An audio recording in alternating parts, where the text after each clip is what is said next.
Psychedelics are a type of drug that are made specifically to change how you view reality. Or in other words, make you hallucinate. Make you see things that aren't there, feel things that aren't there, make you be able to smell colors. And the whole culture and science and everything behind it is just so interesting, and here's an iceberg that's gonna go really in depth on psychedelics. Go follow my Instagram, go join my Discord. I have a live channel now where I go live sometimes, and by the way, this is all educational. Do not do anything illegal or harmful to yourself. So first up on this iceberg is DARE, or the Drug Abuse Resistance Education. This was an education program that tried to prevent the use of controlled substances, membership in gangs, and violent behavior according to themselves. The program was most prominent in the 1980s and 90s, and at the height of its popularity, DARE was found in 75% of American school districts and was funded by the US government. The program consists of police officers who make visits to elementary school classrooms, warning children that drugs are harmful and should be refused. DARE sought to educate children on how to resist peer pressure to take drugs. It also condemned alcohol, tobacco, graffiti, and tattoos as the results of peer pressure. So it was pretty much just, American propaganda. Now, what's really interesting about DARE is that a series of scientific studies in the 1990s and 2000s cast doubt on the effectiveness of DARE, with some studies concluding the program was harmful or counterproductive. Years after its effectiveness was cast into doubt, the program remained popular among politicians and many members of the public, because most people thought that it just ought to work, it ought to just help society because drugs are bad. But the studies showed that it was pretty much harmful and just counterproductive. And then eventually in the early 2000s, funding for the program was greatly reduced. And what's funny about it is the program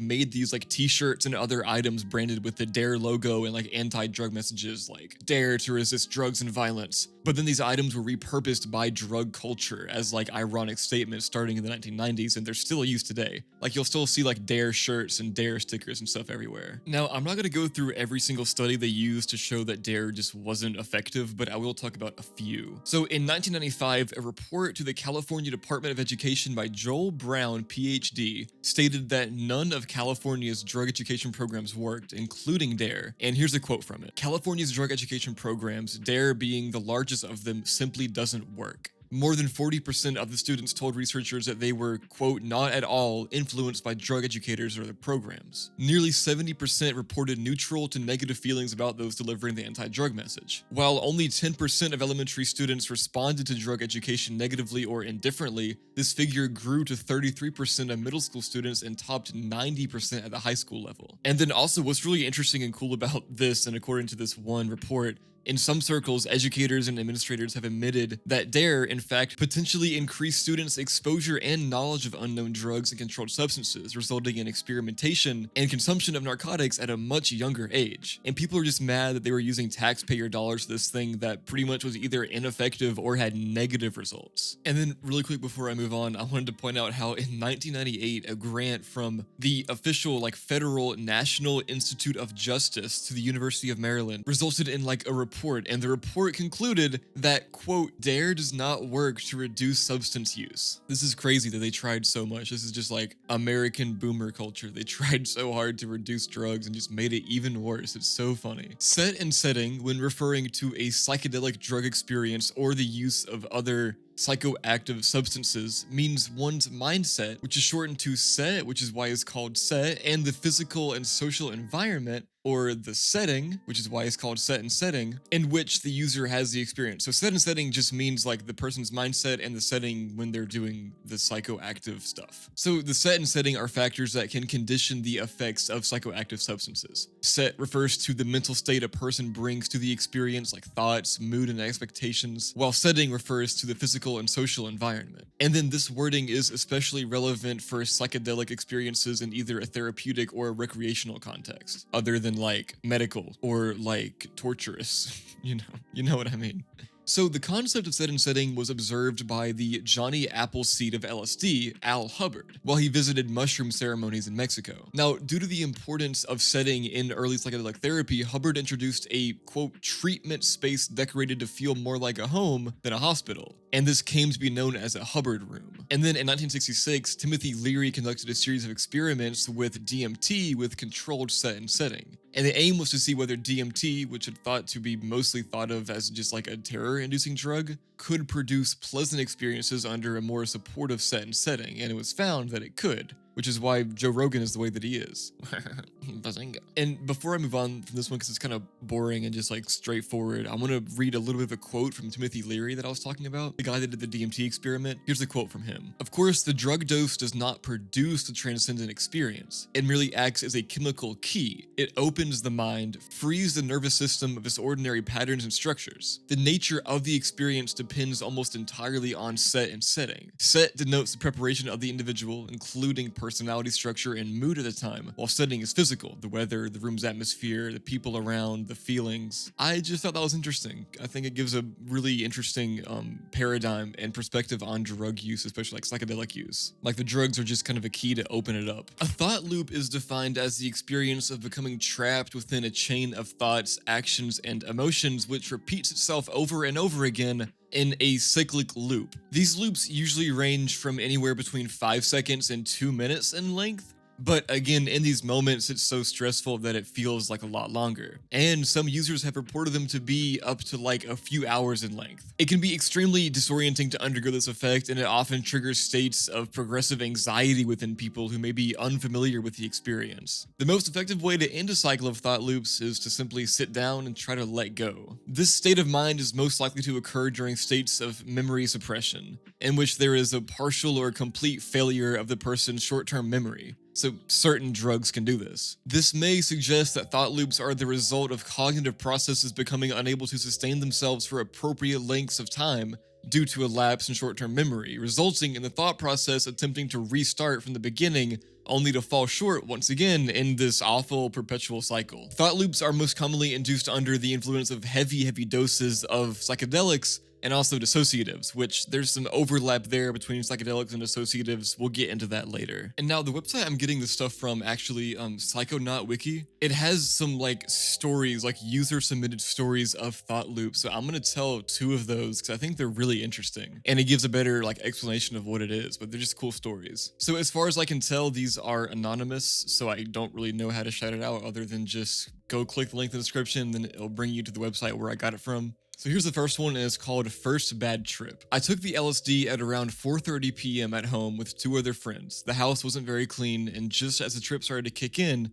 I noticed that one of my fish had died, which I think set the mood for death later on. After about 30 minutes, I saw the first effects. I was playing Guitar Hero, and it was progressively getting a lot harder to play. In my peripheral vision, I kept seeing people looking at me, which was strange. I started getting bad nausea and had to stop playing. About another hour passed, and it was hitting me pretty hard. I kept staring at my friend and asking him what, because I thought he was talking to me when he didn't say anything. One of my other friends started playing a game and I had no idea what was going on. I was stuck in multiple thought loops and just kept getting very confused. I kept asking my friends to explain what was going on. During the peak, I was looking at the crazy amount of geometry and the outline of it just kept expanding. It's hard to explain. I just kept staring at it, and eventually it replicated so much it looked like I was in a totally white room with a strobe light in the middle with lasers flashing everywhere. I remember feeling really peaceful, like I was connected to the universe. Also, during this time, when I moved my head, it was like there was a spotlight behind me that pointed wherever I looked, and the lights kept flashing. My memory of this part is bad, and I don't usually get memory loss from tripping. Suddenly, I was in the toilet and I thought my urine was blood. I made my sober friend check and he said it was normal. I started panicking and then I looked at his face. His eyes were huge and black and there was blood pouring out of his mouth and eyes. He was saying to me, "There's no blood," and in my mind I was thinking, what is he talking about? I'm covered in it. I looked at the walls and they turned black. My vision was going black and white and I lost most of my vision. My friend coughed and I saw her coughing up blood. There was just blood everywhere. All over the floor, all over my friends. I tried to call an ambulance, but thankfully my friend took my phone off of me before I was able to. I remember the feeling of just intense fear and panic. It felt like all the blood had drained from my body. I felt my heart and it was beating so fast. I said out loud to my friends, "I'm dying, I'm dead," and they said I was fine and needed to calm down, but I couldn't. I went upstairs to lay down to try to calm myself, but it didn't work. My friend came to check on me and I left my room to go downstairs. Then I said to him, "We're all dead." In my head, we had all overdosed. Even after I stopped panicking, the fear of death persisted throughout the night and I was just waiting for it to end, so I knew I wasn't going to die. Even though this was a bad trip, I'm glad I had it, as I think it will help reassure me that I'm not dying if I were to have those thoughts on, again, a later trip. Oh my god, that's scary. It's scary. It's scary. See, that's what I was talking about with the setting. Like, the LSD didn't do that to him. It was just that his fish died and his mind was going places. That's crazy. I have one more story about this. This one is called a carpet shop hell. This one is from a female aged 21. And this is another one about a dead fish. Last week, I found one of my friend's fish dead on the filter.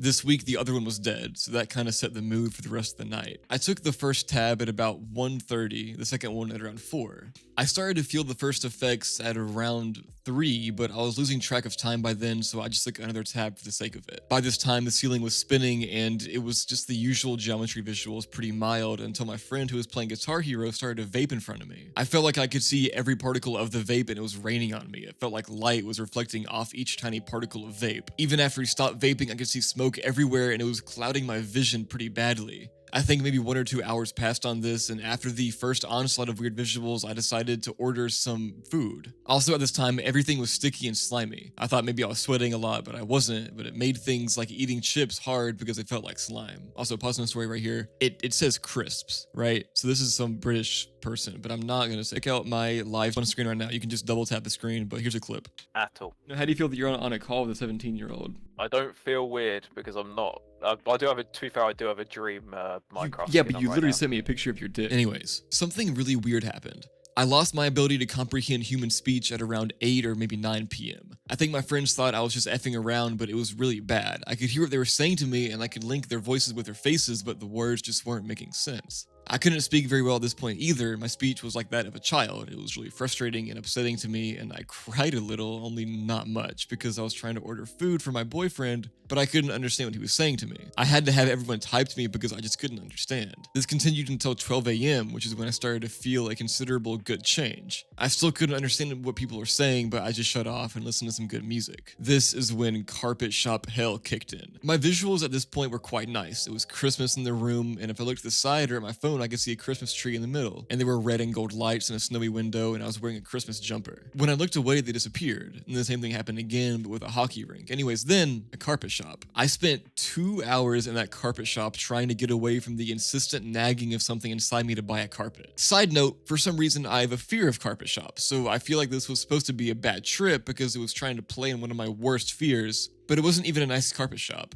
It was mediocre at best, the carpets were bad, and I wasn't scared at all. I just didn't want to be at the carpet shop. Nobody takes psychedelics to trip to a carpet shop. Then my consciousness sort of split into multiple facets. I was on the phone to my sober friend remembering old school times, but I was still at the carpet shop, and it was still Christmas, and also, I was at a Starbucks drinking hot chocolate and it was snowing outside. This was all pretty nice, but the carpet shop just wouldn't go away. I don't need to buy a carpet, and I thought if this drug is trying to scare me, why doesn't it make the carpet shop look like one of the ones I'm scared of? But it was just a really bland carpet shop. The sort of carpets you'd find at an elderly relative's house. This constant loop of shopping for a carpet that I didn't want was making me tired, so I tried to block it out. And then it was Christmas and Starbucks and everything nice instead of the carpet shop. But then the carpet shop came back. Some time passed on this endless carpet shop hell loop. I would go to other places too, like a fancy cruise and a car dealership, and also the room we were in suddenly had big staircases and huge snowy windows. But still though, the carpet shop would be in the back of my mind. So yeah, it goes on longer. I'm not gonna bore you with it because it's a pretty long story, but yeah, this is what I just can't escape it. It's scary. Ego death is a complete loss of subjective self-identity.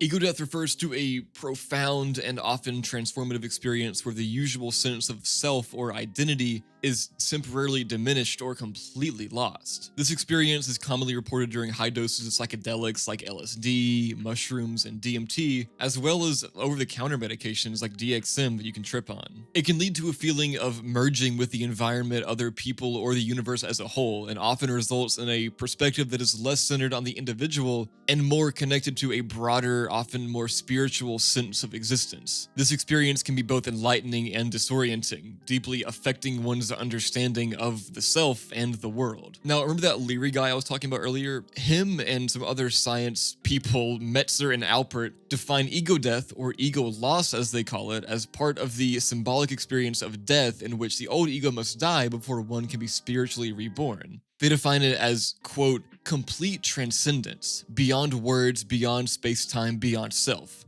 There are no visions, but below where the typical effects of the drug are not experienced. This dose varies between substances and individuals depending on factors like body weight, tolerance, and individual sensitivity to a drug. And these are really important because it is good for safety. It gauges the potency and effects of a substance, especially for new users or when trying a new batch of a substance. Okay, so apparently LSD makes you jump out of windows, and let's talk about that. The idea that LSD causes users to jump out of a window is largely a myth, stemming from sensationalized accounts and a pretty big misunderstanding of its effects. While LSD can induce altered states of mind, including hallucinations and a distorted sense of reality, these effects do not inherently lead to these extreme behaviors. However though, be careful because in very rare cases, if someone experiences intense anxiety, panic, or a loss of touch with reality, psychosis, during a trip, they might act irrationally or harm themselves, so always be careful. But this is just a myth that was propagated by, the white middle class and the Catholic Church and the government. It's just literal, pretty much propaganda in a way. Just anti-drug propaganda. I'm not saying LSD is a good thing, and LSD is illegal, and don't do it because it's illegal, so don't do it. This is an educational video. But this idea is pretty much just kind of propaganda. Michael Pollan is known for his investigative work on the effects and cultural significance of psychedelics. His book, How to Change Your Mind, explores the history and resurgence of psychedelic drugs, focusing on their therapeutic potential for mental health issues like depression, anxiety, and addiction. Pollan also discusses his personal experiences with these substances, providing a pretty nuanced view on their use and the scientific, ethical, and legal issues surrounding them, because he's really smart, he knows a lot. So he kind of just adds his own personal opinions about how it could be useful with his scientific knowledge. And he strongly advocates for more research and a reconsideration of the societal and medical perception of psychedelics. He's kind of a poster child for psychedelia. He's also just a really smart guy. He has a book called The Omnivore's Dilemma, where he describes the 4 ways that human societies have obtained food: the current industrial system, the big organic operation, the local self-sufficient farm, and the hunter guy. He's just a smart guy. He's just a nerd. He's a nerd. He's smart. He wrote and narrated an audiobook for Audible about caffeine. He's done a lot, and he's just big in the psychedelic world because he's done a lot for making it more normal and to fight against the propaganda against it. Okay, this one's weird. This is the question that's plagued mankind since the 1970s. Will acid stay in your spinal cord? If you're going to be taking LSD, you might be wondering whether it will stay in your spinal cord or exit into your bloodstream, where it can travel to your brain and cause hallucinations. So for those who have ever tried acid, it's a hallucinogenic drug, obviously, and some people believe that if you ingest too much LSD or acid, same thing, it'll stay in your spinal cord forever. However, this isn't true at all. The answer is really simple. LSD only stays in your body for as long as you experience the full effect. It could be between 30 minutes or 12 hours, depending on how much you take, your weight, what else you've got going on, what else you ate that day, etc. And then once you stop feeling the effects of LSD, it's left your system and it can no longer be detected by a drug test. Now, I don't know where the theory came from that it stays in your spinal cord. I don't know where this came from, but it's a thing apparently where people think that it's in your spine. The belief probably comes from the long-held idea of flashbacks, which are themselves difficult to prove or quantify. It's generally accepted by scientists that flashbacks, if they do exist, are a result of drugs being stored in the spinal column or elsewhere in the body. So I don't know where this comes from. I don't know where the spine comes from. I get oh, maybe people think it stays in your body. I don't know why the spine though. Do people think there's drugs in your spine? Is that a thing, bro?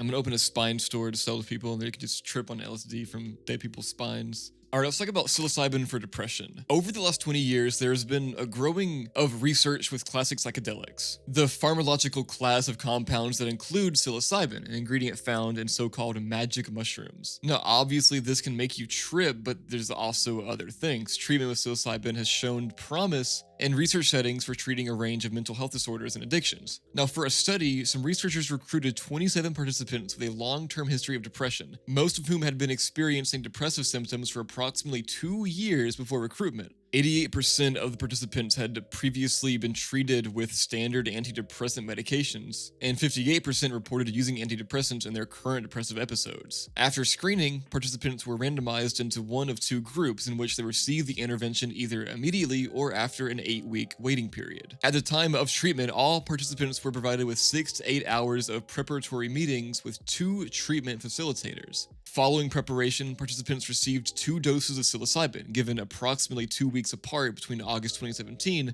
and April 2019 at the Behavioral Biology Research Center at Johns Hopkins. Participants returned for follow-up 1 day and 1 week after each session, and then at 1, 3, 6, and 12 months following the second session. The researchers reported that the psilocybin treatment in both groups produced large decreases in depression, and the depression severity remained low 1, 3, 6, and 12 months after treatment. So yeah, psilocybin can actually help reduce depression, especially in microdoses that you don't trip on. It's still a psychedelic drug even if you're not tripping on it. Speaking of microdosing is a technique for studying the behavior of drugs in humans through the administration of doses so low or subtherapeutic that they're unlikely to produce whole body effects, but high enough to allow the cellular response to be studied. So it's basically just taking a little bit of a drug. However, when we talk about psychedelics in particular, it's a little bit different. Psychedelic microdosing involves consuming subthreshold doses or microdoses of psychedelic drugs like LSD and psilocybin to potentially enhance energy and emotional balance and creativity and problem-solving abilities, and also to address anxiety, depression, and addiction. LSD and psilocybin are the most commonly used substances for microdosing. And a lot of people do this. I had a hairdresser that would not that just kept telling me about how she was microdosing psilocybin tea. It's okay. Next up, we have psilocybin chocolate bars. So apparently there are these magic mushroom chocolates that have psilocybin in them, and it's just chocolate. They're sold in California, and they're just chocolate but with psilocybin in it.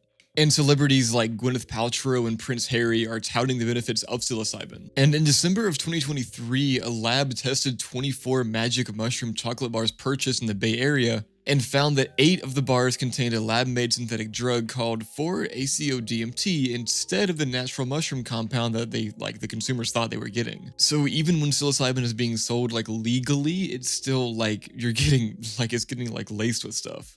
Apparently, this kind of contamination is prevalent in magic mushrooms thanks to bad actors in the psychedelic industry, because it has a really, really similar effect, but is a whole lot cheaper to make. Also, apparently, some of the bars contained 10 times the amount of the drug as the other ones, meaning that someone could totally just accidentally consume a much larger dose of the drug than they intended to. Which doesn't even make sense that much though, because magic mushrooms psilocybin is still pretty cheap to make. Alright, next up we have Alan Watts. Alan Watts was an English writer, speaker, and self-styled philosophical entertainer known for interpreting and popularizing Buddhist, Taoist, and Hindu philosophy for a more Western audience. Watts gained a following while working as a volunteer programmer at the KPFA radio station in Berkeley. He wrote more than 25 books and articles on religion and philosophy, introducing the emerging hippie counterculture to the way of Zen, which is a book that he wrote in 1957. He also argued that Buddhism could be thought of as a form of psychotherapy. He also explored human consciousness and psychedelics in other works he did, like The New Alchemy in 1958 and The Joyous Cosmology in 1962. And his lectures found a lot of popularity after he died through regular broadcasts on public radio, especially in California and New York. And also more recently on the internet on YouTube and stuff and Spotify. So Watts wrote about a mystical dream he experienced when he was ill with a fever as a child, and during this time he was influenced by Far Eastern landscape paintings and embroideries that had been given to his mother by missionaries returning from China. The few Chinese paintings Watts was able to see in England riveted him, and he wrote, quote, "I was aesthetically fascinated with a certain clarity, transparency, and spaciousness in China and Japanese art. It seemed to float." And these works of art also really emphasize the relationship between people and nature and how people are a part of nature, which was a theme that was pretty important throughout his life and through his career. And by his own assessment, Watts was imaginative, headstrong, and talkative. He was sent to boarding schools, which included both academic and religious training from early years. And of the religious training, he remarked, quote, "Throughout my schooling, my religious indoctrination was grim and maudlin." By the way, praise Jesus. Watts spent several holidays in France in his teen years, accompanied by Francis Crusha, a wealthy guy who was pretty interested in Buddhism. And then from this guy, Watts got introduced into Buddhism, and that kind of influenced him like a whole lot. So I'm not going to go too much more into his life because it's not that important, but he was just a really famous guy who kind of popularized Buddhism and like psychedelics and just like the whole hippie movement. Next up, we got Decriminalize Natru. That's what the Iceberg says, but I think it's a typo because I'm pretty sure it's just Decriminalize Nature. Decriminalize Nature, or DN, is a decentralized, transparent, open source movement to restore our connection to ourselves, community, and nature/Mother Earth, starting with the decriminalization of consciousness healing and consciousness liberating entheogenic plant and fungi allies. These entheogenic allies were co-created by our ancestors in partnership with nature, and for which our ancestors paid a heavy price of oppression and subjugation by controlling colonizing interests. That's what they're all about. So it's just a movement that is just like, yeah, decriminalize weed and mushrooms and that kind of thing. From what I can see, they mostly try to decriminalize like psychedelic mushrooms. It's like their main thing they try to decriminalize. They kind of focus on psychedelics, which I guess is why it's on this iceberg. But yeah, cool. Good for them, man. Good for them. Next up, we have MDMA puts holes in your brain. So apparently it's a common thing that taking ecstasy or MDMA can cause you to get holes in your brain. Apparently people claim that they saw the story on like a TV program a long time ago and they never forget it, and it's just been like a thing that has been told like down generations for a while. So a long time ago, like a number of years ago, there was research that was published that claimed that just one dose of ecstasy might cause permanent brain damage. And to support these claims, images of the brain were released that appeared to show what looked like a series of holes that were apparently caused by the use of MDMA. These findings made headlines around the world, and many people still remember it. What many don't know, though, is that a year later, the researcher had to admit that he got it wrong. The research had meant to involve injecting monkeys and baboons with MDMA, then observe their response. But somehow a powerful amphetamine was used instead, and to make matters worse, extremely high doses of that amphetamine was used. So the research is complete bogus. MDMA affects serotonin levels in the brain. Serotonin is the feel-good transmitter, the love transmitter, a chemical affecting things like mood, appetite, and sleep. Animal research has found that MDMA can damage the brain cells that produce serotonin, and for that reason, MDMA is regarded as a neurotoxin. But there's great debate about what this damage actually means. Like, some people believe that a change in the brain does not necessarily mean that it has to be bad. Others believe that it could result in people experiencing long-term problems like anxiety and depression. Overall, MDMA is not very healthy and it can have really bad effects on the brain long-term, research has shown, but it doesn't make holes in your brain, and the research that you might have heard about it could be totally wrong. So be careful. Next up, we got turn on, tune in, drop out. Turn on, tune in, drop out is a counterculture era phrase popularized by Timothy Leary in 1966, which we already talked about that guy a bunch. This guy's going to come up a lot. In 67, Leary spoke at the Human Being, a gathering of 30,000 hippies in the Golden State Park in San Francisco,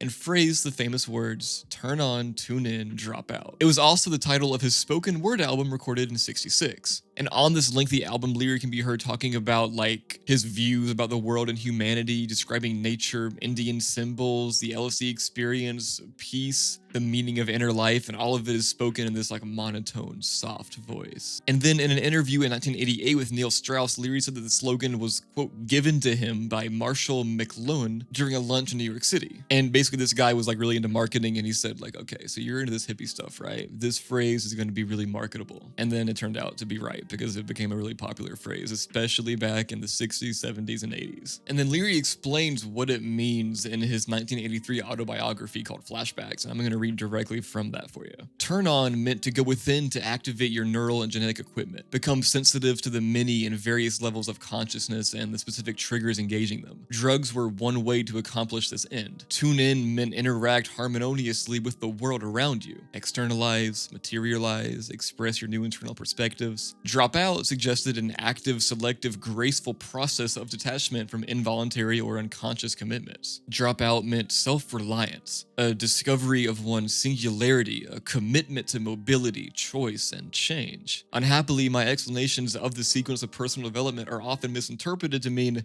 get stoned and abandon all constructive activity. So yeah, that's what he said. The dude basically said turn on, tune in, drop out, and then it became popular, and that's basically what happened. So moving on. Did y'all see the new Skibbity Skibidi Toilet episode. Y'all watch Skibidi Toilet a bunch? Y'all mess with Skibidi Toilet or what?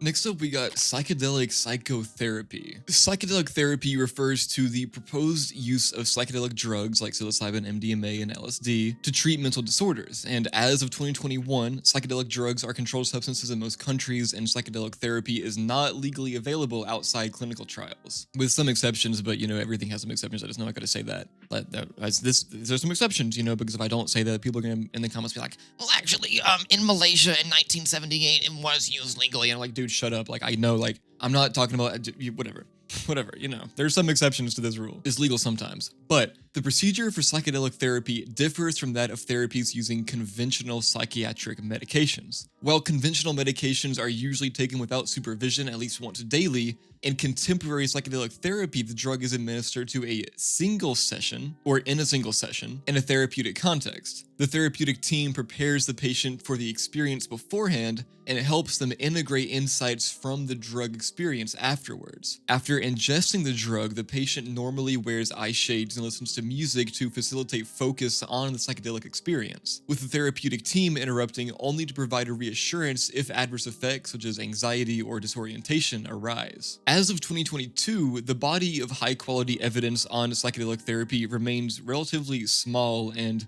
more larger studies are needed to reliably show the effectiveness and safety of these therapies. On the basis of favorable early results, ongoing research is examining proposed psychedelic therapies for conditions including major depressive disorder, anxiety and depression linked to terminal illness, and post-traumatic stress disorder. And the US is kind of doing some good progress here, because the United States FDA has granted, quote, breakthrough therapy status to psychedelic therapies using psilocybin and MDMA. And what that means is it expedites the assessment of promising drug therapies for potential approval. It just says okay, yeah, this might be real, so we're not going to be too mean about it, pretty much. So humans have long consumed psychedelic substances derived from cacti, seeds, bark, and roots of various plants and fungi. Since ancient times, shamans and medicine men have used psychedelics as a way to gain access to the spirit world. Though Western culture usually views the practice of shamans and medicine men as predominantly spiritual, elements of psychotherapeutic practice can be read into the entheogenic or shamanic rituals of many cultures. Shortly after Albert Hofmann discovered the psychoactive properties of LSD in 1943, Sandoz Laboratories began widespread distribution of LSD to researchers in 1949. Throughout the 50s and 60s, scientists in different countries conducted extensive research into experimental chemotherapeutic and psychotherapeutic uses of psychedelic drugs. And then again, I told you it's going to come back up. Researchers like Timothy Leary felt psychedelics could alter the fundamental personality structure or subjective value system of an individual to great potential benefit. Beginning in 1961, he conducted experiments with prison inmates in an attempt to reduce them coming back, trying to make them better people so they wouldn't come back to prison. And he did this with short, intense psychotherapy sessions. They were administered psilocybin during these sessions weeks apart, with regular group therapy sessions in between. And apparently it worked a little bit. But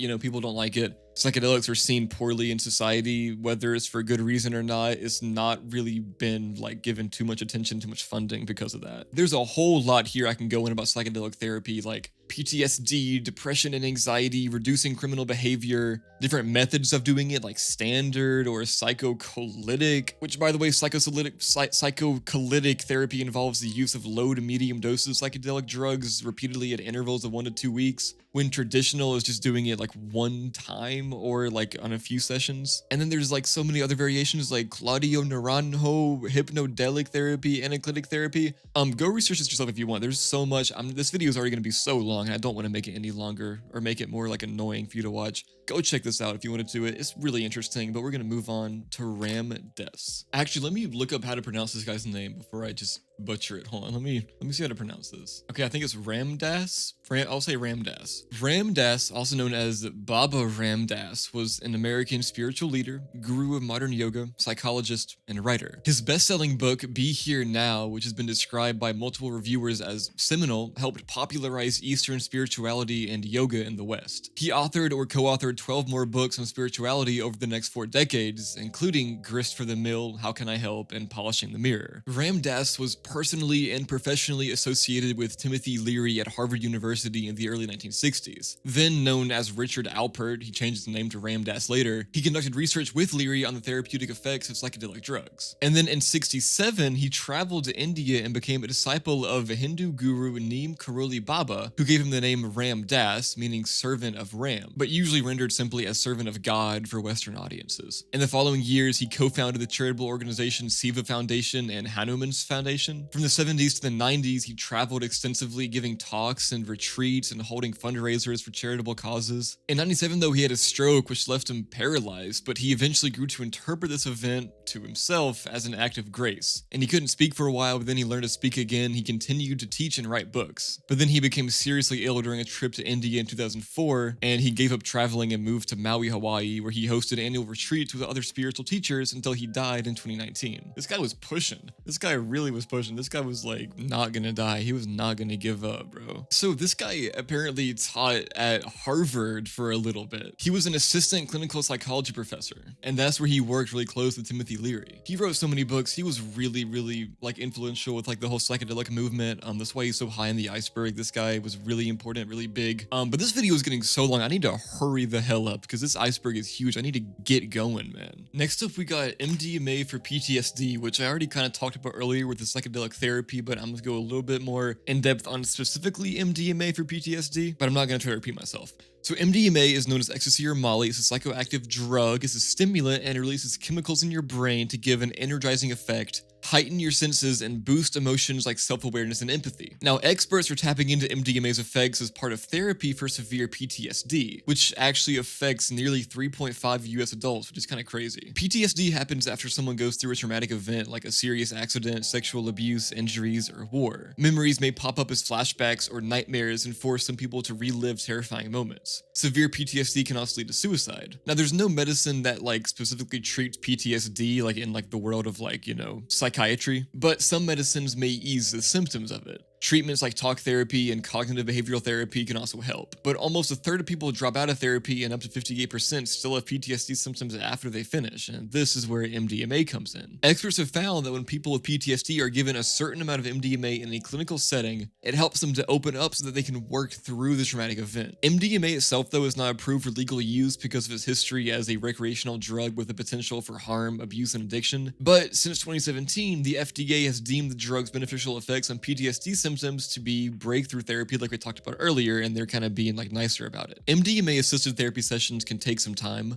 You may need 2 or 3 sessions over 12 weeks to see the benefits. Your therapist will tell you more about what to expect and how to prepare yourself. At each session, you'll get a tablet or capsule with a 125 milligram dose of the drug to swallow, and usually it takes about 45 minutes to take effect. Your doctor or therapist may follow up with a half dose 2 hours after the first one if they feel that it's necessary. The drug's effects on your brain and body can last up to 8 hours, which gives you time to revisit and work through painful events. And at least 2 psychotherapists will be there for the whole session to help you through what can be a pretty physically and emotionally draining process. Scientists are still looking into MDMA's benefits for people with PTSD in clinical trials, but the results have been promising. The researchers say that MDMA-assisted therapy may have more benefits than any other psychotherapy or medication that's now used to treat severe PTSD. In fact, they say the PTSD symptoms can be controlled or reduced after one course of 2 or 3 sessions, and the benefits may be long-term. One study found that 67% of people reported that they no longer met the criteria for PTSD a year after they finished MDMA-assisted therapy. These findings have led the FDA to grant it the expanded access status. This means that mental health professionals can give the drug to certain people who have a very severe form of PTSD that may be life-threatening without a clinical trial. It can also be given to people whose PTSD doesn't respond well to other types of therapy and who can't be a part of phase 3 clinical trials. And because the treatment is given in that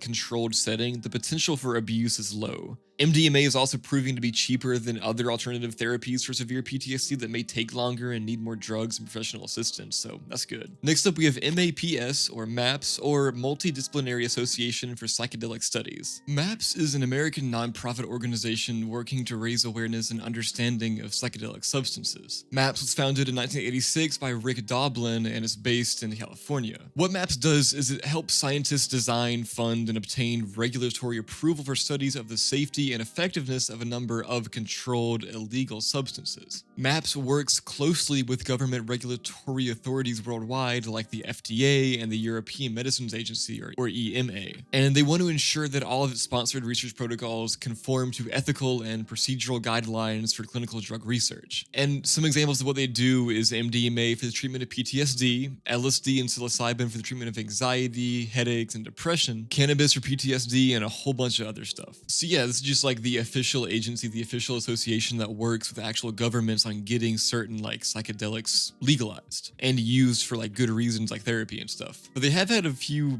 bad things, some controversies. Like in 2022, a video of MAPS therapists spooning and pinning down a clinical trial participant in a trial for MDMA for PTSD emerged after it got leaked. And following treatment, one of the therapists sexually coerced the patient, and the patient moved to live with the therapist for 2 years. I don't know, man. I don't know nothing. I'm just reading some stuff online. Don't talk to me about this, but it looks kind of bad.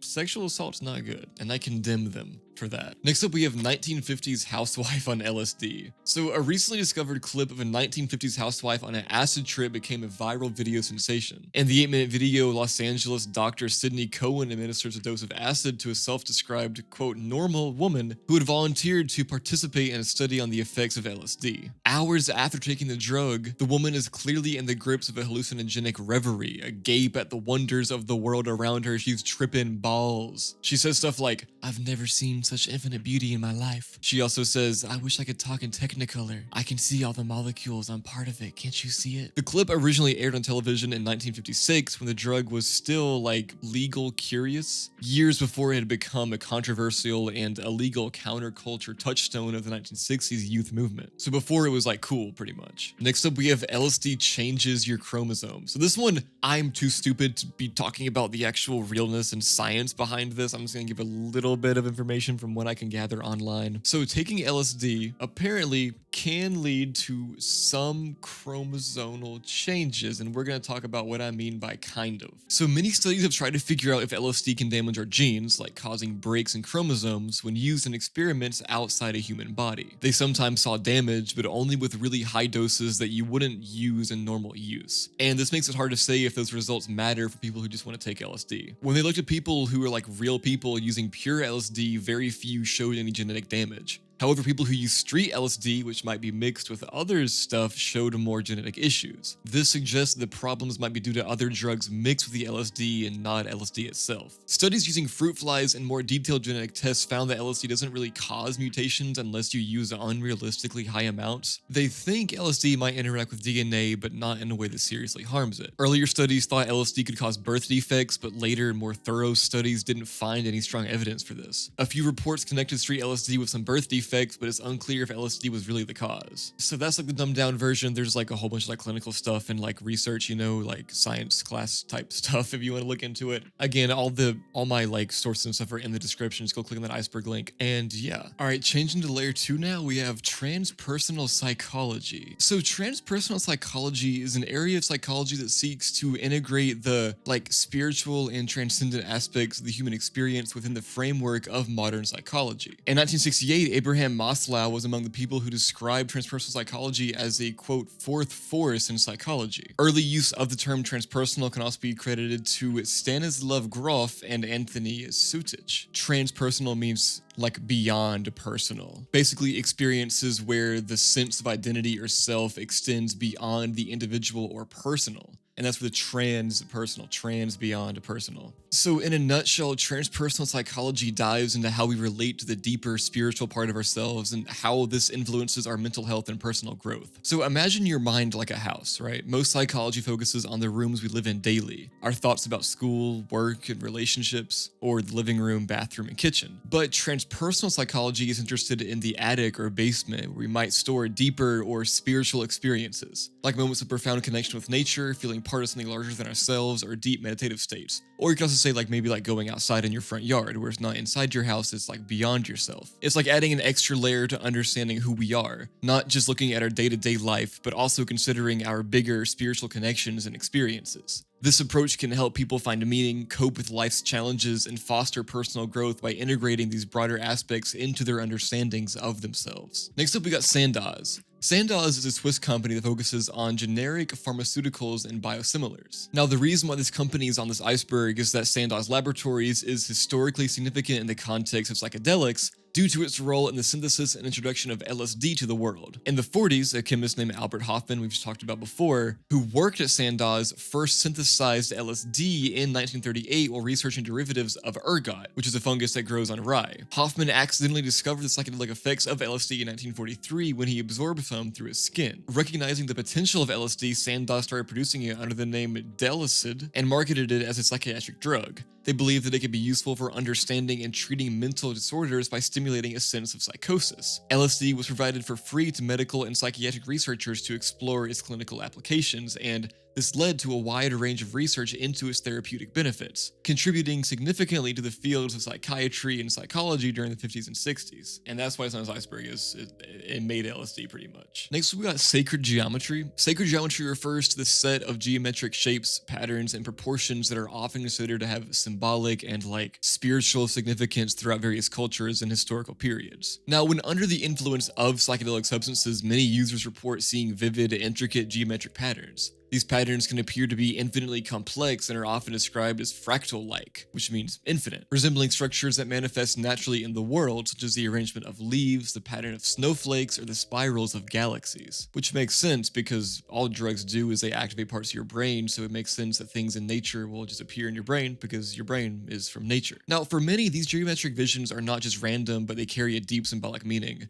In various spiritual traditions, specific geometric patterns are seen as representations of the underlying structure of reality itself. The flower of life, a pattern consisting of multiple evenly spaced overlapping circles that form a flower-like pattern, is found in many parts of the world and is believed to represent the cycle of creation. The Sri Yantra, composed of interlocking triangles, is used in Hindu worship and meditation as a symbol of the union of the divine masculine and feminine. Now, in therapeutic settings, the experience of sacred geometry can lead to profound revelations and insights. Participants might feel a sense of awe or spirituality, which can be pivotal in these therapeutic breakthroughs, especially for those dealing with conditions linked to a lack of meaning or existential distress. Next up, we got Salvia extract. Salvia dininorum, often simply referred to as just Salvia, is a plant native to the Oaxaca region of Mexico, where it has been used traditionally by the Mazatec indigenous people, primarily for shamanic and spiritual practices. Salvia extract, which is more potent than the leaves used in traditional ceremonies, contains the active compound salvinorin A, known for its intense dissociative and hallucinogenic effects. Now, that salvinorin A psychoactive compound is unique among natural psychedelics, as it's not an alkaloid but a terpenoid, and it does not act on the serotonin receptors like most classic psychedelics do, like LSD or psilocybin. Instead, it binds to kappa opioid receptors in the brain, and this binding leads to the profound and distinct effects of salvia, which can include, first of all, visual hallucinations. Users can experience vivid visions of geometric patterns, otherworldly landscapes, or elaborate scenes that may seem surreal or deeply meaningful, or physical sensations, and these can range from feeling as though one is merging with objects or experiencing the body twisting or stretching in impossible ways. Also, disconnection. Users often report a feeling of detachment from reality, which can be so intense that it feels like traveling to other dimensions or being in completely different realities. And then finally, temporal distortion, like time can seem to slow down, stop, or become irrelevant. Salvia extracts are typically smoked or vaporized to induce quick onset, short-lived psychedelic experiences that last from a few minutes to about half an hour, which is again different from LSD and psilocybin, which both last multiple hours, usually. The intensity and nature of the experience can vary widely depending on the dose and the individual sensitivity to the extract, and again, remember the set and setting from earlier. Now, salvia is pretty, it's considered somewhat controversial due to the intensity and unpredictability of the effects, and it's not typically considered to be recreational because the experiences that it induces are usually pretty overwhelming and disorienting. I said usually, so I'm not saying everybody, but usually. Researchers and psychonauts are interested in salvia for its potential to explore consciousness and the mechanism of action, different from other psychedelics, which could contribute to new understandings in psychotherapy. But it's not legal for that yet, and there's interest in it a little bit, but it's not really legal or used for any kind of therapy yet. Next up, we got Owsley Stanley. Now, Owsley Stanley, also known as Bear, was a pivotal figure in the psychedelic culture of the 1960s, especially known for his role as a prolific manufacturer of high-quality LSD. His work had a significant impact on the counterculture movement and the popularization of LSD during that era. Stanley was a sound engineer for the Grateful Dead, and his involvement with the band allowed him to deeply influence the psychedelic music scene. However, his most notable contribution was his synthesis of what was then considered the purest LSD available, famously known as the Owsley acid, or Owsley acid, whatever how you pronounce it. So this guy was pretty much the Walter White of LSD back in the day. This acid was distributed at the infamous acid tests, public parties involving the consumption of LSD and multimedia performances, which were critical in spreading the psychedelic experience and ethos. His meticulous approach to LSD production stemmed from his strong belief in the, transformative power of psychedelics, which he thought could profoundly alter human consciousness. Stanley's products were rumored to be of such high quality that they set the standard for psychedelic purity at the time. His work not only influenced the recreational use of LSD, but also its use in experimental and therapeutic settings, which made it a lot more accepted in society, and it contributed to a broader understanding of LSD. Now, beyond his chemical endeavors, Stanley was also an innovator in audio technology, developing high-fidelity sound systems and recording techniques that captured the dynamic sound of the Grateful Dead. So I'm just saying that because he was really cool with LSD, but he's also just a cool guy with sound and stuff. He was just a cool guy. This guy Bear, oh yeah, Bear, cool guy. Next up we got John Lilly. John C. Lilly was a pioneering neuroscientist and psychoanalyst, best known for his work with dolphin communication, human consciousness, and his invention of the isolation tank. And also, since we're in psychedelics Iceberg, his most notable contributions include his experimental work with LSD and ketamine. Lilly's isolation tanks were designed to cut off all external stimuli, creating a pure state of sensory deprivation, where individuals could explore the deeper aspects of their psyche without distraction. Lilly's experiments with psychedelics began in the 60s during a time of cultural and scientific exploration of these substances. He was a pioneer in using LSD and later ketamine to probe the consciousness, often conducting experiments on himself. He believed that these substances could provide insights into the human mind that were unavailable through conventional research methods. His work pushed the boundaries of what was scientifically accepted at the time, where he blended it's interesting, it was a lot of scientific inquiry, rigorous scientific work, but he also blended it with his own personal exploration of the substances. His interest in interspecies communication also led him to study the communication patterns of dolphins, theorizing, kind of funnily, but I don't know, kind of cool, that the effects of LSD could bridge the communications gap between humans and dolphins. Now, this part of his research, while controversial, underscored his broader vision that psychedelics could expand not only the human consciousness, but also our understanding of other intelligences on the planet, and how it could connect us all. This guy was really into New Age thinking. He was very progressive, but he was also kind of crazy, and he was kind of a kook, bruh. Not in a bad way, he was smart as hell. He was just doing weird stuff. He was the Kanye West of his generation, okay? He was the Kanye West of his generation for psychedelics. Next up we got Nixon lied about drugs. Richard Nixon's presidency marked a pretty significant turning point in US drug policy, notably with the declaration of the War on Drugs in 1971. This policy shift was grounded in a political strategy rather than purely public health or scientific assessments of drug dangers. He was just trying to do it for the politics. So Nixon's approach to drugs, particularly his harsh policies towards marijuana and psychedelics, was influenced by political calculations aimed at disrupting his enemies in politics and not at actually trying to save the public or promote public safety. Which, I mean, yeah, duh. Politics, dude, politicians suck, bro. Politicians will do anything for themselves. I feel so many of the laws about these kinds of things are your personal opinions on them aside, I feel it's politicians are just making laws, and pushing for laws because it'll help them get voted in again. It'll help them. Anyways, I'm not gonna talk about politics on this video. Nixon's administration is often accused of deliberately spreading misinformation about drugs to manipulate public opinion and justify stringent drug laws. According to statements by Nixon's domestic policy chief, the Nixon campaign had two main enemies, the anti-war left and black people. That's not me saying it, that is a quote from this guy, from his chief or whatever. His chief alleged that by associating the anti-war left with marijuana and black people with heroin, and heavily criminalizing both drugs, the administration could disrupt these communities, and then arrest their members and then vilify them night after night on the evening news.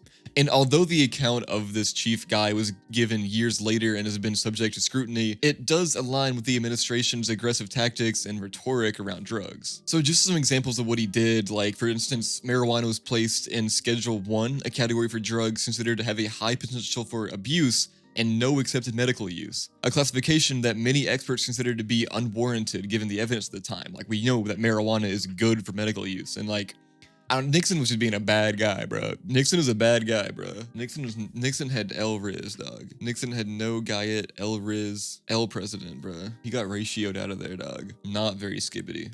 And also, Nixon was like racist as hell. He had like aggressive policing going on, like heavy sentencing for drug offenses that were disproportionately affecting African American and Latino communities, which still is a problem today because of what he did. Like, he started that problem. Anyways, moving on. Next up, we got acid tests. The acid tests were pretty much just a series of parties held by an author named Ken Kesey, primarily in the San Francisco Bay Area during the mid-1960s, which we've already talked about how that area and that time was big for LSD. And no surprise, the party was centered on the use of and advocacy for the psychedelic drug LSD, or acid tests. The name acid test was coined by Kesey after the term acid test used by gold miners in the 1850s. He began throwing the parties at his farm at La Honda, California. The merry pranksters were central to organizing the acid test, including pranksters such as Lee Quarnstorm and Neil Cassidy. And by the way, the merry pranksters were like Ken Kesey's like followers pretty much. And then other people were involved as well, including Owsley Stanley, who we talked about before. Kesey took the parties to public places and advertised with posters that read, "Can you pass the acid test?" And the name was later popularized in Tom Wolfe's 1968 book, The Electric Kool-Aid Acid Test.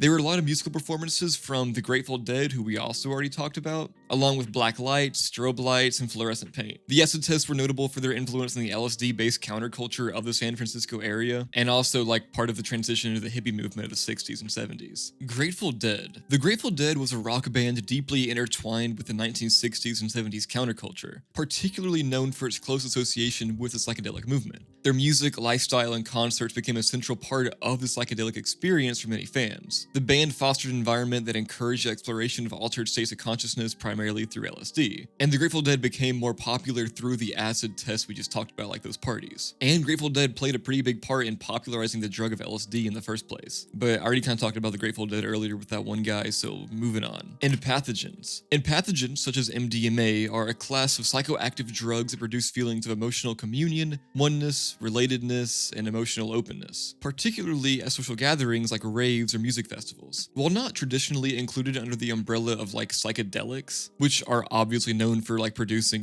visual and auditory hallucinations, empathogens are often discussed in the context of psychedelic culture due to their ability to induce profound states of emotional and social connection. MDMA, for example, is renowned not only for its ability to reduce fear and anxiety, but also for its potential in therapeutic settings, which we've already talked about at length. Alright, next up we got candy flipping. Candy flipping is a colloquial term, or drug slang, which refers to the psychoactive experience of combining LSD with MDMA. These two chemicals have been used separately, obviously for like recreational use and stuff, blah blah blah blah blah, but together these substances are alleged to allow the user to reach a psychological state in which they feel like the ability to freely and critically analyze their emotions, belief systems, relationships, etc. However, candy flipping often tends to be a purely recreational thing to do. So the two drugs are reputed to complement each other, giving a layered aspect to the experience, resulting in the user feeling more empathetic and in touch with their subconscious and their emotions, as well as being extremely interested and excited by ordinary sensory stimulation. However, specific details about the effects are hard to list as they depend on the ratio and strength of both dosages. And even then they vary from user to user and rarely produce the same kind of experience in a repeat user, so every time it's going to be different. Plus, according to personal experience, users tend to take one drug long before the other in order to ride the high created by the first drug, with this naturally being at a different point in time each time done. With both drugs having relatively long-lasting effects, the intense and often euphoric experience of candy flipping can last for hours. Psychoanalysis and psychotherapy without the guidance of a trained counselor of some description can be especially pretty bad under these conditions, as the user is always likely to touch upon a subject which is not easily handled in an intoxicated mindset. Mood swings are also an issue, as well as other side effects including panic attacks, and depersonalization. In the long term, overuse of them can result in depression or minor mental health problems, although a large number of users tend to try it purely for novelty, just for fun. And to date, there have been no clinical trials where this actually happened, like where they were doing candy flipping, but it's a thing people do for fun, you know, it's exciting, it's new, people do it. Next up, we got shamanism. Shamanism is an ancient spiritual practice found in cultures around the world, characterized by practitioners, known as shamans, who are believed to interact with the spirit world through altered states of consciousness, such as trances. The purpose of these transactions is often to serve as the intermediaries or messengers between the human world and the spirit world,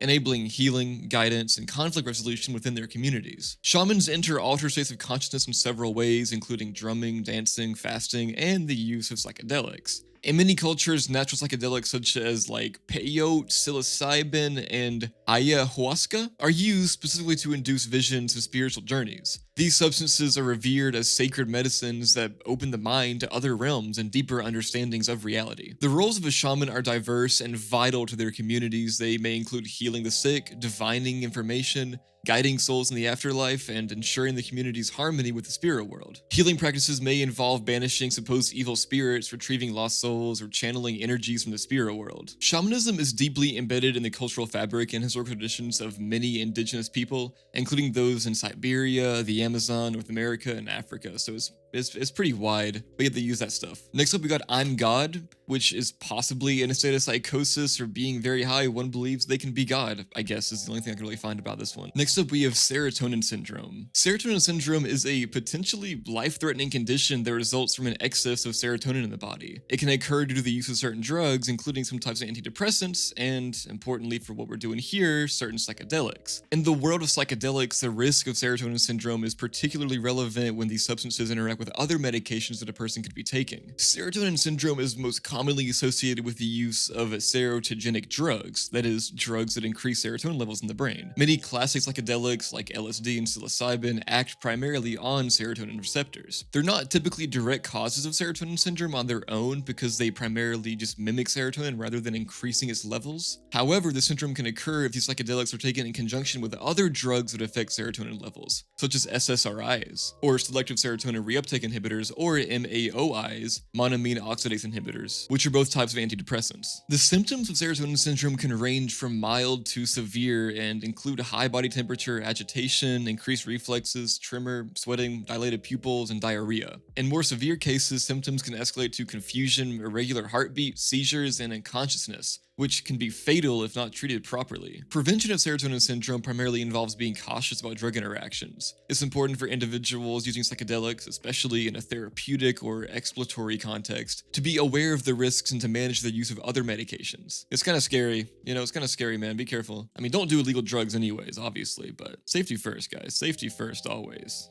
Yeah. Next up, we got the DMN, or the Default Mode Network. The Default Mode Network, or the DMN, is a group of brain regions that typically show higher activity when one is at rest and not focused on the external environment, hence default mode. This network is involved in various internal mental processes such as daydreaming, self-referential thought, which is thinking about oneself, and rumination. It's closely linked to constructs like the sense of the self and the continuity of one's personal history. The DMN plays a critical role in psychedelics because of its apparent deactivation or reduction in activity during psychedelic experiences. Substances like LSD, psilocybin, and DMT have been known and shown to disrupt the typical functioning of the DMN, which correlates with the subjective feeling of ego dissolutions that many users report. The sensation of a blurring or loss of boundaries between oneself and the outside world is what this means pretty much. The temporary lowering of DMN activity during psychedelic experiences is thought to enable a kind of reset of brain activity patterns, particularly beneficial for individuals suffering from conditions like depression, anxiety, and PTSD. These conditions are often characterized by rigid patterns of negative thinking and the overactivity or hyperconnectivity of the DMN. By disrupting these fixed patterns, psychedelics can provide a new perspective that can lead to significant and sustained improvements in mental health. So basically, these videos are kind of hard to do sometimes because so many of the concepts are scientific, and I want to give you guys a real scientific overview of what these things mean, but I also want it to be just dumbed down to make sense, so I'm trying to give a balance of that. So basically, the DMN, part of your brain that makes you connected to yourself, part of your brain that's just when nothing's going on, you're thinking about yourself and your own little environment, and then that kind of goes away and is like less active when you're on psychedelics. So that's why you feel so removed from yourself. That's part of why you feel so removed from yourself. Next up, we got thumbprinting. Thumbprinting is a term that refers to an extremely high dose method of ingesting LSD. The name comes from the practice of pressing one's thumb into pure crystalline LSD and then licking it off. This method results in the consumption of an extraordinarily large amount of LSD, far exceeding like the typical doses used for recreational or even therapeutic purposes. And this practice isn't really like, like I think people do, is more of like a legend in the community, often discussed in the context of profound, intense experiences that can lead to extended trips, but people don't really do it that much. It's kind of just like a thing that's like, it's a known concept, but it's not like something people do like regularly. Next up, we got hippie flipping. Hippie flipping refers to the combination of MDMA and psilocybin, which is used to produce a synergistic effect. This combination is used to merge the empathogenic effects of MDMA, which typically again include feelings of euphoria, closeness, and emotional warmth, with the more introspective and hallucinogenic experience of psilocybin. The rationale behind hippie flipping is to use the MDMA to reduce the initial anxiety and discomfort that can sometimes accompany the onset of a psilocybin experience, potentially leading to a more positive and introspective trip. Users report the MDMA helps in navigating the psychedelic experience with a more grounded sense of love and connection, which can be especially useful during the introspective peak of the mushroom effects. Peyote is endangered. So this is just about how peyote, which is a cactus that contains psychoactive alkaloids, particularly mescaline, is endangered right now. Currently in South Texas, peyote grows naturally but has been over-harvested to the point that the state has listed it as an endangered species. Cultivation is an important conservation tool for this particular species. So yeah, it's actually going bad, gotta keep that. Gotta save that stuff, man. Next up, we got lemon tech. Lemon tech refers to a method of consuming psilocybin mushrooms that is believed by some users to enhance the effects. The technique involves grinding the mushrooms into a powder and soaking them in lemon or lime juice before drinking it. The acidic environment of the juice is thought to partially convert psilocybin into psilocin, the active psychedelic compound that is normally converted by the stomach's acids already, so it like pre-digests it. This pre-digestion process is supposed to mimic what happens in the stomach, potentially leading to a quicker onset and more intense experience. Advocates of lemon teching suggest that because the conversion happens outside the body, the onset of the psychedelic effects can occur faster and feel stronger compared to eating raw or dried mushrooms. Additionally, this method is said to potentially reduce some of the gastrointestinal discomfort that can accompany mushroom consumption. However, the experiences and benefits can vary widely among individuals, and scientific validation of these effects is pretty limited. Next up, we got Summer of Love. The Summer of Love refers to the summer of 1967, when as many as 100,000 people converged on the Haight-Ashbury district of San Francisco. The event was characterized by a widespread embrace of the hippie ethos, which emphasized peace, love, and communal living. Psychedelics, particularly LSD, played a central role in this movement, as they were used widely within the community to explore altered states of consciousness and to break away from the conventional norms of society. The Summer of Love became a defining moment in the 1960s counterculture, serving as a focal point for the major social shifts of the era, including the anti-war, civil rights, and free speech movements. Psychedelics were credited with fostering a sense of oneness and spiritual connection, and the legacy of the Summer of Love influenced music, art, and literature, and it was pretty impactful. Next up, we got male-female therapy, DYAD, and I'm just gonna read the abstract from this. It's like a scientific experiment they did. It's a study. This investigation examined the relationship between gender, client-therapist, and client-therapist DYAD, and various psychotherapy-related variables for clients with mood and/or anxiety disorders. In several instances, both client and therapist gender predicted treatment, retention, and psychological symptom changes during 3 months of therapy. In general, female clients were more likely to advance beyond the initial intake assessment and also complete 3 months of therapy. Conversely, male clients were more likely to withdraw from therapy after the initial intake assessment. Cool. Next up, we got Bicycle Day. Bicycle Day commemorates the day when Dr. Albert Hofmann, a Swiss chemist, first intentionally ingested LSD and experienced its profound effects, which included a now legendary bicycle ride home from his laboratory in Basel, Switzerland. This event occurred on April 19th, 1943, marking the first ever acid trip and paving the way for decades of psychedelic exploration. And here is the story. Dr. Hofmann first synthesized LSD in 1938 while working at Sandoz Laboratories in Basel, and we've already talked about him a little bit. 5 years later, on April 16th, 1943, Hofmann decided to revisit his LSD synthesis users for further testing. During the process, he accidentally absorbed a small amount of the substance through his fingertips, like we already talked about. Blah blah blah, he figured out like what LSD did. On April 19th, Hoffman intentionally ingested 250 micrograms of LSD, which he guessed was a threshold dose, but it turned out to be a much stronger dose. Within an hour, he felt severe and disorienting effects. Due to wartime restrictions, vehicles were scarce, so he decided to ride his bicycle home. The bike ride home was surreal and challenging. Hoffman struggled with feelings of anxiety, fearing he had poisoned himself. He later described sensations of being motionless, disoriented, and overwhelmed by the vivid shapes and colors altering the environment around him. Once home, Hoffman's condition initially worsened. His neighbor appeared to him as a malevolent, witch-like figure, and he felt a sense of doom. However, after a doctor confirmed that his vitals were normal and there were no signs of a physical illness, Hoffman began to enjoy the experience. His fears subsided and gave way to a sense of good fortune and enjoyment as he beheld what he described as a, quote, uninterrupted stream of fantastic pictures, extraordinary shapes with intense kaleidoscopic play of colors. The next morning, Hoffman felt refreshed with a clear mind, experiencing what he described as a sense of rebirth. He was left with a firm belief in the potential of LSD, which led to further research and its eventual introduction to psychiatric use. Alright, and that was layer 2. Let's move into layer 3, starting with penis envy. Penis envy mushrooms are a variety of mushrooms that contain the psychedelic compound psilocybin. Although some people report mental health effects, like any drugs, they carry risks. Now, as the name suggests, penis envy mushrooms resemble a human penis. They have a swollen, rounded cap and a thick stem. These mushrooms are a particularly potent variety of psilocybin mushrooms. Now, when someone consumes penis envy mushrooms, they kind of go through a trip. Obviously, there's psilocybin in it. But what makes these special is that they look like penises, which is pretty cool. I mean, take a look at these bad boys. Take a look at these bad boys. It's called phallus and predicus.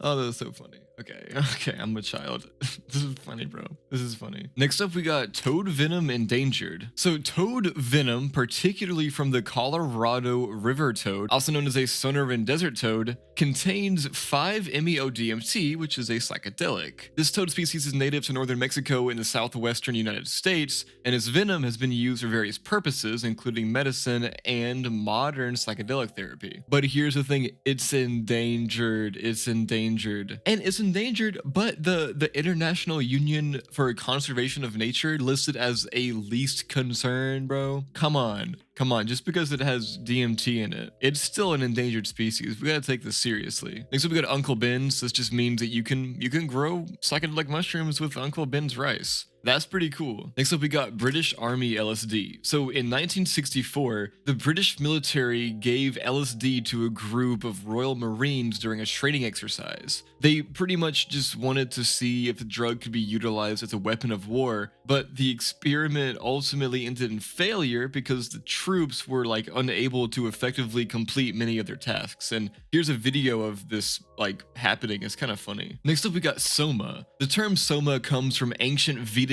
culture in India and has fascinated historians and people like for many years. It refers to a mysterious ritual drink whose precise identity has been lost to time. This drink was highly celebrated in the Rig Veda, one of the oldest religious texts, which praises Soma for its invigorating and possibly psychedelic and psychoactive effects. Soma was integral to the religious practices of the ancient Indo-Iranians, used by priests and worshippers to achieve heightened states of consciousness, which were believed to bring them closer to the gods. The hymns of the Rig Veda suggest that Soma was not only a substance of great importance, but also defied as a god himself. There has been much speculation about what Soma actually was, with various candidates proposed based on textual interpretations, ethnobotanical parallels, and the geographical distribution of plants. One of the most popular theories is that it was ephedra, this is a plant that's known for its stimulant properties due to its compound ephedrine. This theory is supported by the fact that a similar substance called hawama was used in ancient Persian culture and has been identified as ephedra. Another theory is that it is fly agaric mushroom. This theory suggests that Soma was a hallucinogenic mushroom, supported by descriptions of Soma's effects, which align with the psychoactive properties of these fly agaric mushrooms. And then also it could have just been like a combination of plants, a lot of people think. We're not really sure. Next up, we got DMT breakthrough. A DMT breakthrough is often described as one of the most profound experiences someone can undergo while using psychedelics. It's an event marked by an intense, almost immediate shift in perception that many users feel catapults them into a completely different reality. far beyond the everyday sensory experiences that we're all accustomed to. Now, when someone smokes or vaporizes DMT, the onset of the psychedelic experience occurs within moments. The intensity can be overwhelming, as users often report entering a world filled with vibrant colors and intricate geometric patterns. Now, these aren't really static though, or just like they're like experience that's deeply immersive, multidimensional, and constantly moving. It's as if one is viewing the inner workings of a kaleidoscope that's like alive though, like it's like moving with it. Now,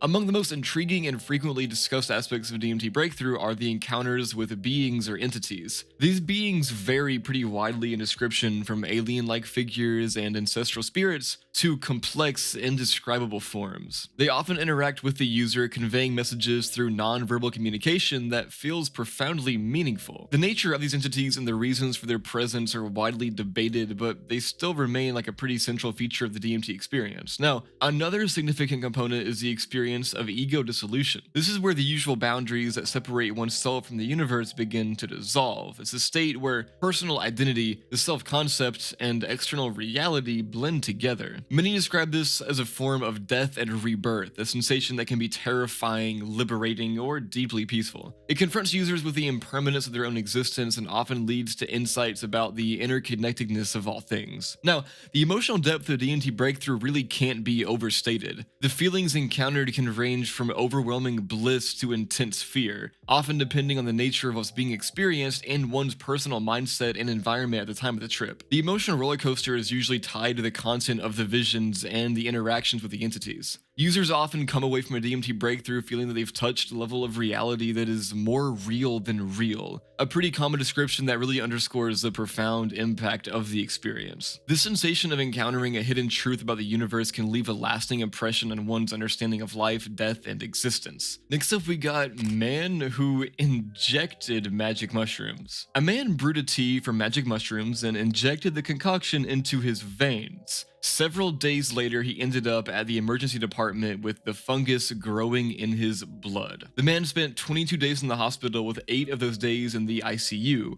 where he received treatment for multi-system organ failure. Now released, he's still being treated with a long-term regimen of antibiotic and antifungal drugs, according to a description of the case published on January 11th. Now, this, I'm not saying I'm against magic mushrooms, but this does kind of underscore the need for more public education and knowledge regarding dangers of this kind of thing, you know? Now, by injecting shrooms into his bloodstream, the 30-year-old patient had hoped to relieve symptoms of bipolar disorder and opioid dependence, according to the report. His family members noted that he had recently stopped adhering to his prescribed bipolar medications and was cycling between depressive and manic states. The man found online reports that described the potential therapeutic effects of hallucinogens like LSD and mushrooms, which prompted him to boil down shrooms into a tea. He filtered the tea by drawing it through a cotton swab before injecting it into his body, and in the following days, he became lethargic and nauseated, and his skin began to yellow. He soon developed diarrhea and began vomiting blood. His family found him and took him to the emergency room, noting concern that he also seemed very confused. The doctors noted that he could not participate in a meaningful interview due to his altered mental state. Multiple organs, including the liver and kidneys, began to fail, and the man was transferred to the ICU. His blood tested positive for a bacterial infection with the microbe,